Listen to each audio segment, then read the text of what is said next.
창세기 32장 13절부터 24절 말씀을 보겠습니다.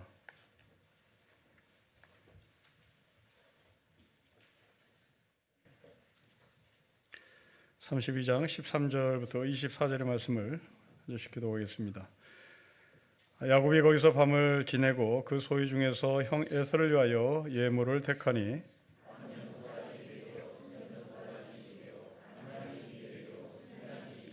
전나는 낙타 30과 그 새끼요, 암소가 40이요, 황소가 10이요, 암나귀가 20이요, 그 새끼 나귀가 10이라.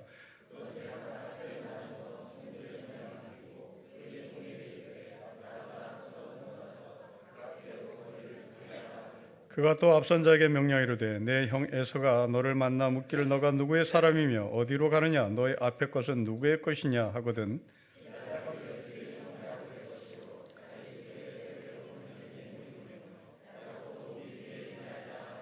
그 둘째와 셋째와 각대를 따라가는 자에게 명령이르되 너희도 에서를 만나거든 곧 이와 같이 그에게 말하고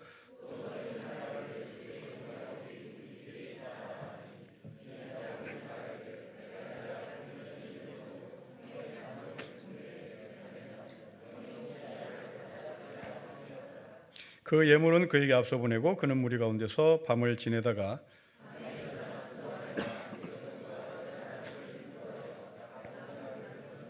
그들을 인도하여 시내를 건너가게 하며 그의 소유도 건너가게 하고 야곱은 홀로 남았더니 어떤 사람이 날이 새도록 야곱과 씨름하다가. 아멘.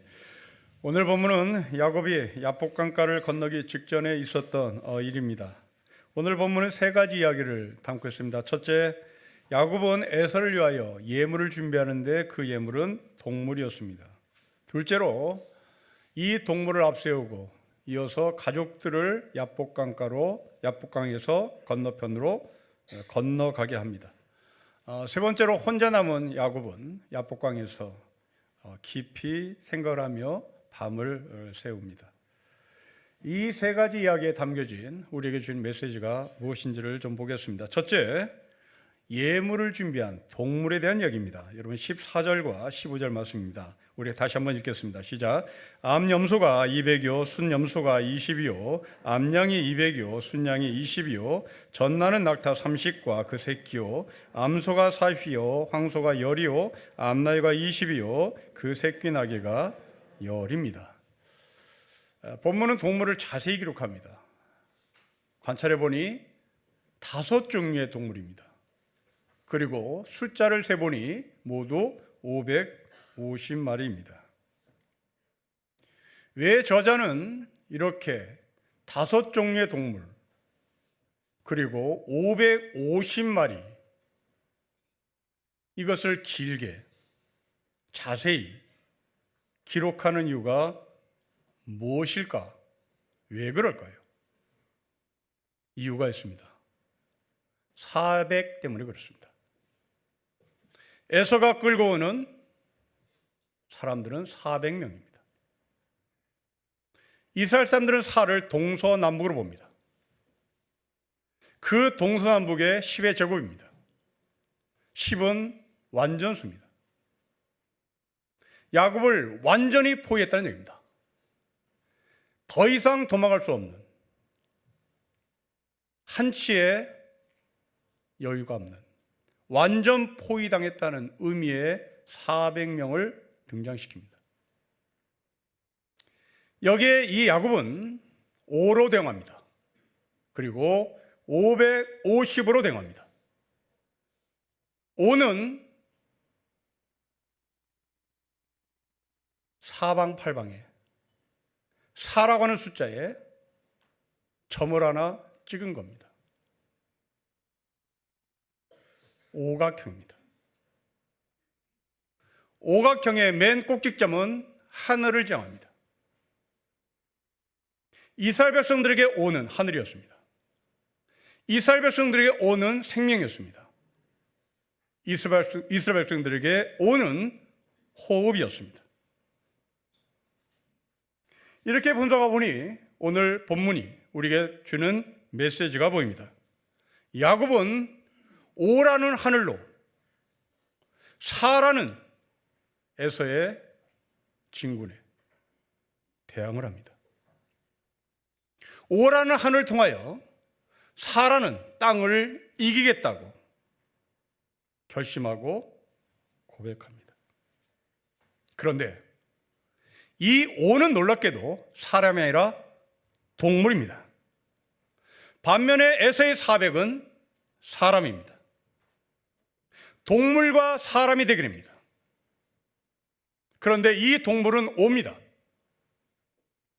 이 동물이 오라는 것은 바로 동물 같은 사람이 하늘이라는 얘기입니다. 바벨에서 포로로 생활했던 히브리 노예들, 그들은 개와 돼지였습니다. 이 개와 돼지였던 사람들을 하나님께서 오라고 명하십니다. 야곱은 그 오를 통하여 에서의 400을 대항합니다. 오래전에 교육부의 한 고위 관료가 민중은 개, 돼지라고 말한 적이 있습니다. 오늘 보면은 그 사람이 말한 그 개, 돼지가 바로 오라고 말합니다. 절망의 자리에서 소망을 놓지 않는 하늘의 사람이라는 말입니다. 땅을 땅으로 이기려면 많은 희생이 필요합니다. 땅을 땅으로 이기려면 많은 시간도 필요합니다. 언제 이 싸움이 끝날지 지나긴 싸움이 땅과 땅들의 싸움입니다. 그러나 이 땅의 싸움에 하늘이 덮으면 그 전쟁은 끝납니다. 희생이 없습니다. 긴 싸움도 없습니다. 비상계엄이 해제된 후에 전직 국방장관은 우리가 자신들이 중과 부적이었다고 토로했습니다. 탄핵 소추 중인 대통령을 체포하기 위하여 진입한 수사관들은 손도 쓰지 못하고 돌아왔습니다. 이 두 사건의 공통점은 숫자가 부족합니다. 중과 부족이고 탄핵 소추당한 대통령의 관저에 권총을 차고 있고 화기를 들고 있는 사람들 앞에 일선 수사관들은 맥을 못 쳤습니다. 이게 땅들의 싸움입니다. 그러나 한남동에 오라는 사람들이 있습니다. 그들은 이 땅의 민중들입니다. 이 땅의 민초들입니다. 이 땅의 개돼지 같은 사람들입니다. 그들은 고위 관료들이 아닙니다. 그들은 고위 장성들도 아닙니다. 그들은 이 땅에 하루하루 살아가는 서민들입니다. 그들은 권총을 차고 있지 않습니다. 그들은 무기도 없습니다. 그들은 몽둥이를 들고 있지도 않습니다. 한남동에서 외치는 사람들은 힘없는 오들입니다. 그런데 그 오들이 아무것도 손에 들고 있지 않은, 무기도 없이 빈손으로 평화를 외칩니다.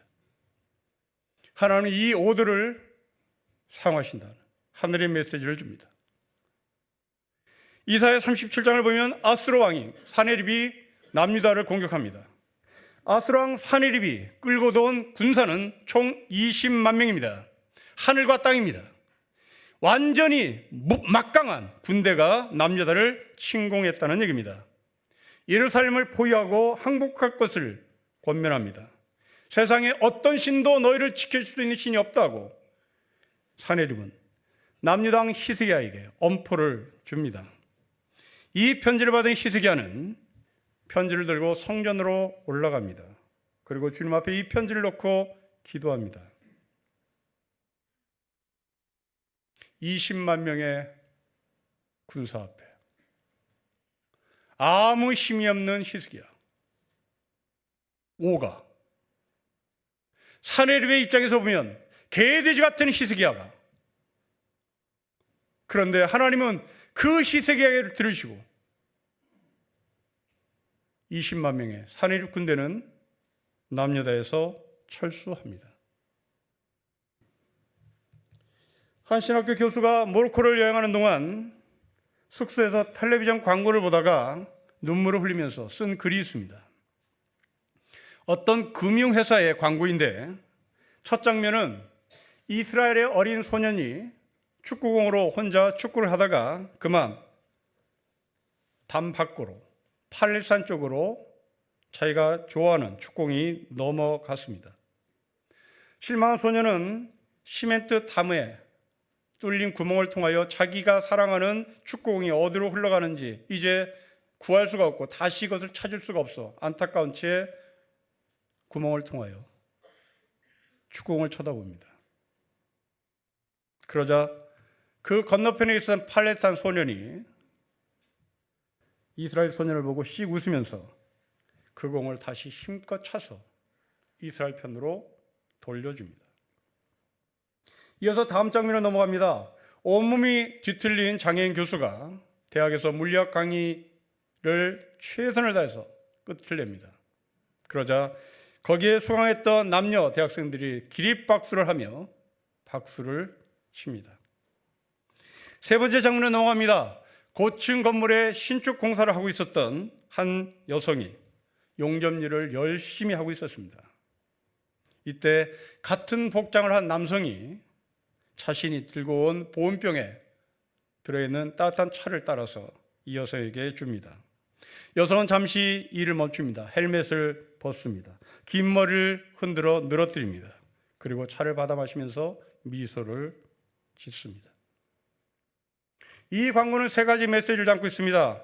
하나는 전쟁이 그치고 평화가 오기를 기다리는 메시지입니다. 두 번째로는 장애인을 향한 차별이 없음을 이야기하는 메시지입니다.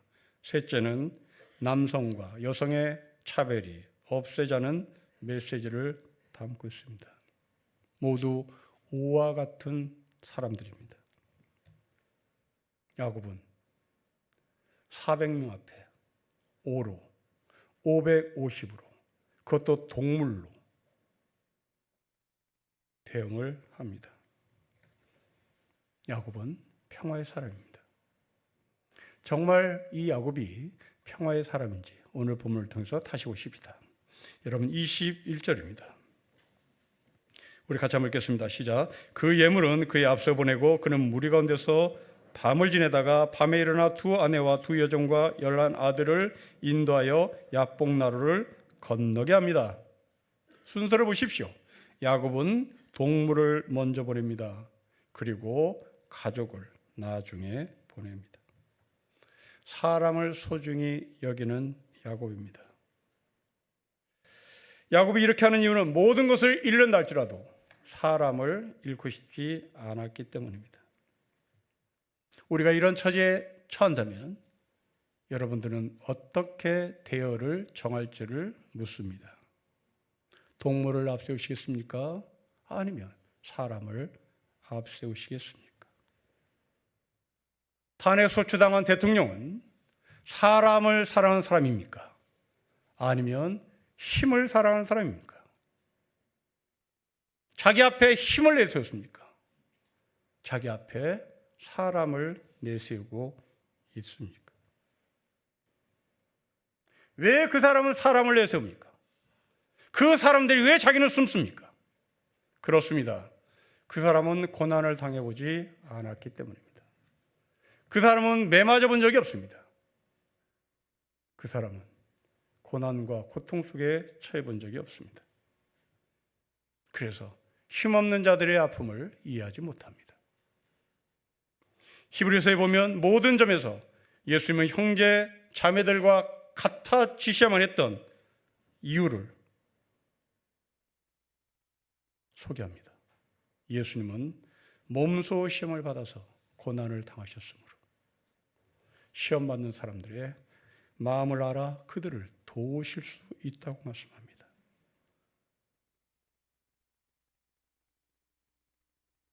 탄핵 수주당한 대통령은 눈 오는 날 한남동에서 밤을 새우는 서민들의 마음을 좀 알아주는 지도자였으면 좋겠습니다. 어느 현자는 말합니다. 머리 좋은 것이 마음 좋은 것만 못하고, 마음 좋은 것이 손 좋은 것만 못하고, 손 좋은 것이 발 좋은 것만 못한 법입니다.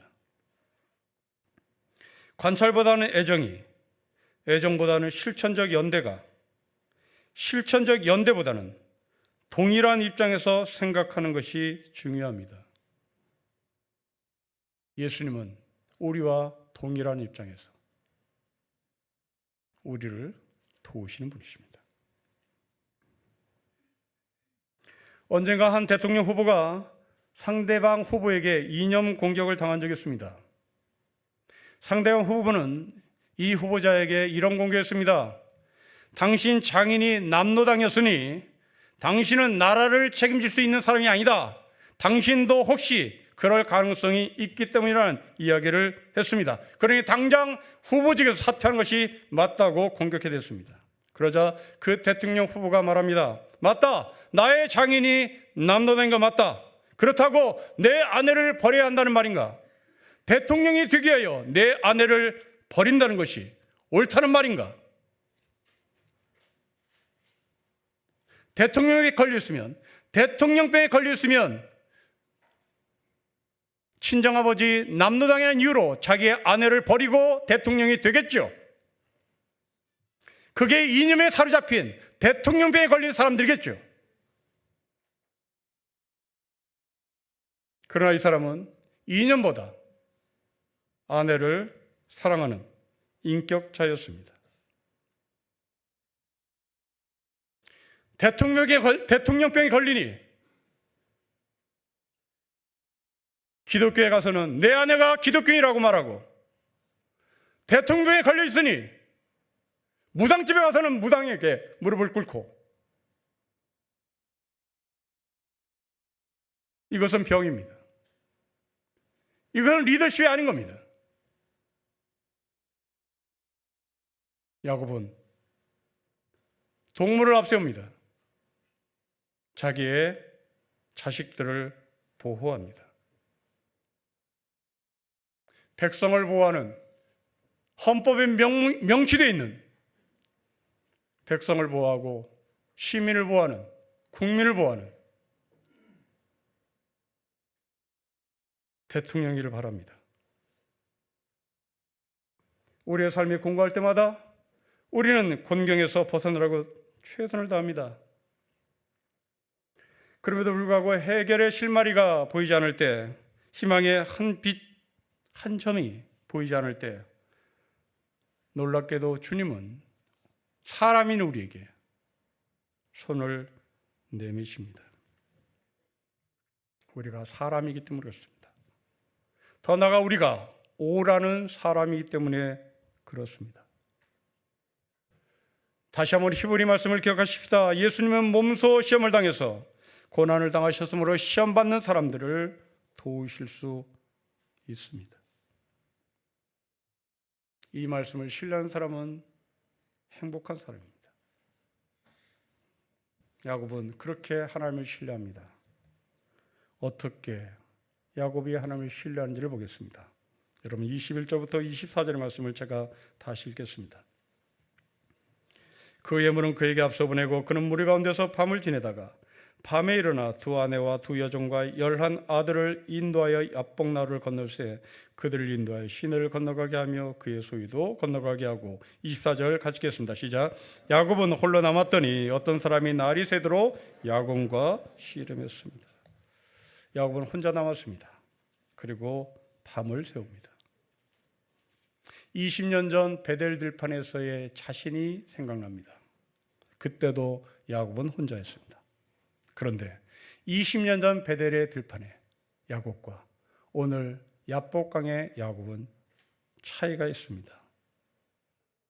20년 전에 베델의 들판에서 야곱은 일부러 잠을 청합니다. 돌베개를 베고 잠을 자겠다고 결심합니다. 그러나 오늘 야복강에서의 야곱은 잠을 자지 않습니다. 잠이 와도 잠을 쫓아냅니다. 밤을 지새웁니다. 이유는 상황이 좋지 않기 때문입니다. 에서가 400명을 거닐고 온다는 소식에 야곱은 잠을 잘 수가 없습니다. 베델의 밤도 두렵습니다. 야복강의 밤도 두렵습니다. 그러나 베델의 밤은 막연한 두려움입니다. 야복강의 밤은 구체적인 두려움입니다.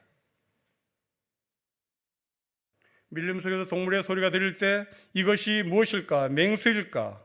갑자기 사람이 나타나 해칠까? 그 두려움은 막연한 두려움입니다. 그러나 갑자기 호랑이가 나타나 으렁거릴 때 그 두려움은 구체적인 두려움입니다. 베델의 야곱은 막연한 두려움, 야복강의 두려움은 구체적인 두려움입니다. 우리 아이들에게 배고픔, 계엄, 백골단, 막연한 단어입니다. 얼마나 무서운 존재인지 설명을 해도 아이들에게는 막연한 두려움뿐인 것입니다. 경험하지 못했기 때문입니다. 그러나 우리 중에는 배고픔, 우리 중에는 계엄, 우리 중에는 백골단이 얼마나 무서운지 경험한 분들이 계십니다. 구체적인 두려움입니다. 저는 1980년 5월 13일 이화여대에서 서대문 방향으로 올라가는 언덕길에 저를 향해서 공격해오는 당시의 백골단을 기억할 때마다 지금도 공포입니다. 얼마나 무서웠던지 주령령을 쳐 여성 화장실에 숨었던 저의 비참한 20대의 기억을 지금도 잊지 못합니다.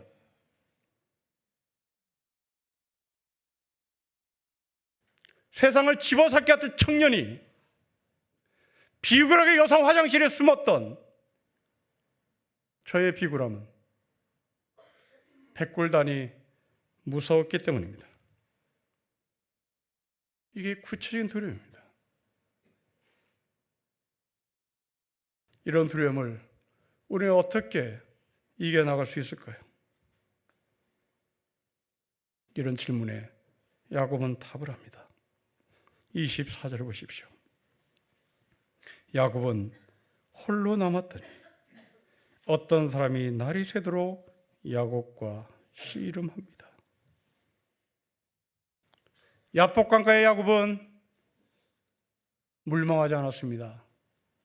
불멍하지 않습니다. 그냥 흘러 시간 보내지 않습니다. 베델 들판에서 자신을 만나신 하나님을 묵상했을 것이 분명합니다. 베델 들판에 야곱은 막연히 살아야겠다는 생각이 있었으나 지금은 구체적으로 살아야 되는 생각이 있습니다. 왜냐하면 내 처자식이 있기 때문입니다. 베델 들판에서 혼자입니다. 혼자 이렇게 살다가 혼자 이렇게 죽으면 되는 겁니다. 그러나 야복강에서의 야곱은 혼자 죽을 수 없습니다. 처자식에 대한 책임이 있기 때문입니다. 절실합니다. 이 절실함이 믿음으로 드러날 때 야곱 앞에 한 사람이 등장합니다. 야곱은 그 사람과 싸웁니다. 마태복음 8장을 보면 예수님이 가버나움에 들어가신 적이 있습니다. 그때 한 백부장이 예수님 앞으로 나옵니다. 백부장은 자신의 종이 지금 죽게 생겼는데 자기 종을 살려달라고 간구합니다. 예수님께서 즉시 고쳐주겠다고 집으로 가자고 얘기합니다. 그러자 백부장이 올 필요 없다고 여기서 말씀하시라고 얘기합니다. 대단히 당돌합니다. 그리고 무례합니다. 여러분, 이 그림은 제가 김 집사님 집에 이 집사님 집에 신방 갈 테니 채비를 하십시오. 그러자 그 집사님이 하시는 말씀입니다. 오지 마세요. 여기서 그냥 말씀하세요. 이건 무례한 겁니다. 그러자 예수님은 이 백부장을 신앙의 모델로 소개합니다. 여러분, 왜 그럴까요?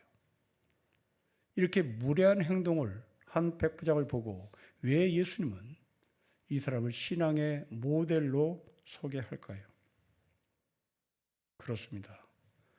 백부장의 간절함이 예수님을 향한 신뢰와 결합됐기 때문에 그렇습니다. 우리는 절실함을 끝납니다. 그러나 백부장은 이 절실함이 예수님께서 내 종을 고쳐줄 것이라는 확신과 믿음이 만났습니다. 야곱을 생각해 보십시오. 베델 들판에 야곱은 절실함이 없습니다. 그럼에도 불구하고 하나님은 베델 들판에서 야곱을 만나 주십니다. 이제 야곱은 야복강가에서 20년 전에 만났던 그 하나님을 철실히 기다리고 있습니다. 시편 기자는 말합니다. 주님이 나의 빛, 나의 구원이신데 내가 누구를 두려워하랴. 주님이 내 생명체의 피난처이신데 내가 누구를 무서워하랴. 어려운 일을 만나면 나는 내가 봉착한 이 큰 어려움보다 내 자신이 더 큰 하나님의 사랑, 더 큰 오라고 외쳐봤으면 좋겠습니다. 여러분들을 향하여 공격해오는 그 어려움은 이 땅의 어려움입니다. 이 땅의 어려움은 사회에 불과한 겁니다. 그 사회에 불과한 이 땅의 어려움을 이길 수 있는 것은 바로 내가 오라는 사랑을 확인하는 겁니다. 그 오는 내 안에 계신 예수 그리스도를 말미암아 이루어진 하늘의 축복입니다. 내가 오라고 외치고 내가 오라고 확신을 해도 내 문제가 즉각 해결되지는 않겠지만 우리가 문제를 바라보는 태도는 달라져 있음을 알게 될 것입니다. 두려움을 만다는 것은 우리의 마음의 문제입니다. 우리는 베델 들판의 야구에서 야복강에 야구로 와 있음을 잊지 말아야 합니다. 막연히 하나님이 나를 찾아올 것이라고 하는 야곱이 아닙니다. 나는 하나님을 만나고 싶은 절실함과 하나님이 나에게 주신 믿음이 결합돼서 기필코 밤을 지새는 야곱에게 찾아오시는 하나님처럼 우리는 그 하나님을 볼 것이기 때문에 그렇습니다. 1936년 스페인에 내전이 일어났을 때 그리스의 작가 한 사람이 스페인으로 건너갑니다. 전장의 참상을 그대로 기록하겠다고 하는 야심찬 마음으로 들어갑니다. 당시 이 사람은 스페인에서 가장 유명한 사상가 오나나무라는 사람을 만나러 갑니다. 그리고 질문합니다. 선생님, 스페인의 영적인 인간의 의미가 무엇입니까? 묻습니다. 오나무는 답합니다. 스페인 사람들이 이런 깃발 저런 깃발 들고 지금 전쟁을 하고 서로 싸우고 죽이고 교회를 파괴시키고 불태우는 것이 대단히 절망스럽습니다. 이유는 스페인이 이렇게 엉망진창된 이유는 아무것도 믿을 것이 없는 정신 상태이기 때문에 그렇다는 말입니다. 여러분, 아무것도 붙잡을 것이 없는 채 인생을 살아가는 사람처럼 불쌍한 사람 없습니다. 내가 무슨 생각을 들고 인생을 살아야 될지란 생각 자체가 없는 사람은 정말 불행한 사람입니다.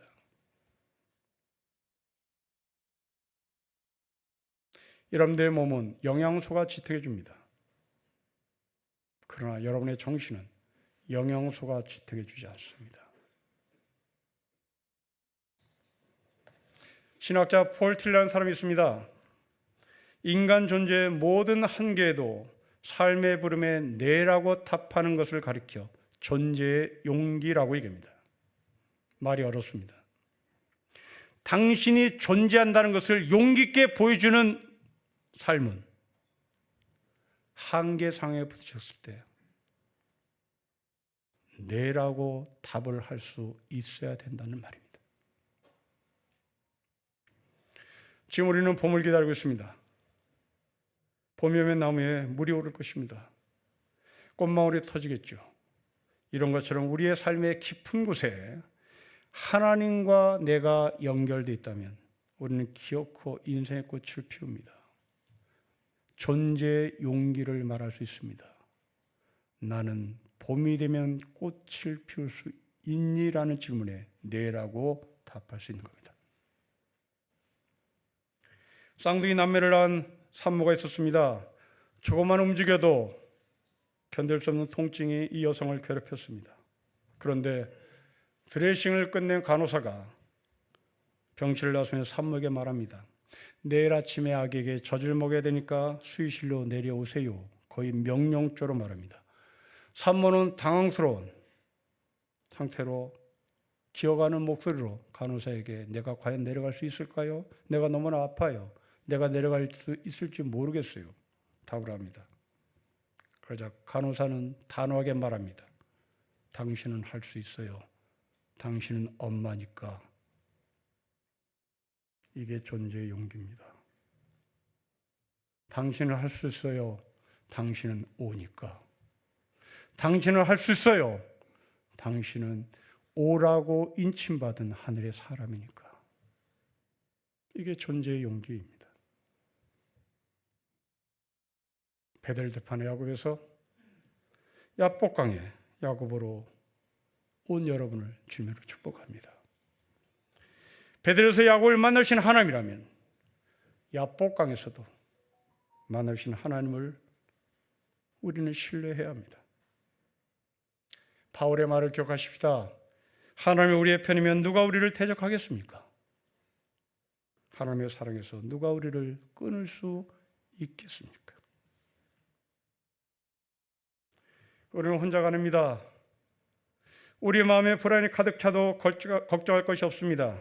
우리의 삶에 어두운 밤이 연속된다 할지라도 우리는 무너지지 않습니다. 우리는 베델 들판에서 20년을 거쳐 야복강에 왔기 때문입니다. 그 야복강에 온 우리에게 하나님은 오라고 우리를 인정했기 때문입니다. 세상에 이런 하나님과 같은 분이 어디 있겠습니까? 그래서 우리는 이런 하나님을 나의 아버지라고 부르는 겁니다. 우리는 패배할지라도 하나님은 패배하실 리 없습니다. 우리에게 어둠일지 몰라도 하나님에게는 빛이십니다. 우리에게 밤일지 몰라도 하나님은 대낮입니다. 에서가 400명을 끌고 나는 소식에 겁을 먹지 말았으면 좋겠습니다. 그것은 땅의 숫자입니다. 우리는 하늘의 숫자를 들고 있습니다.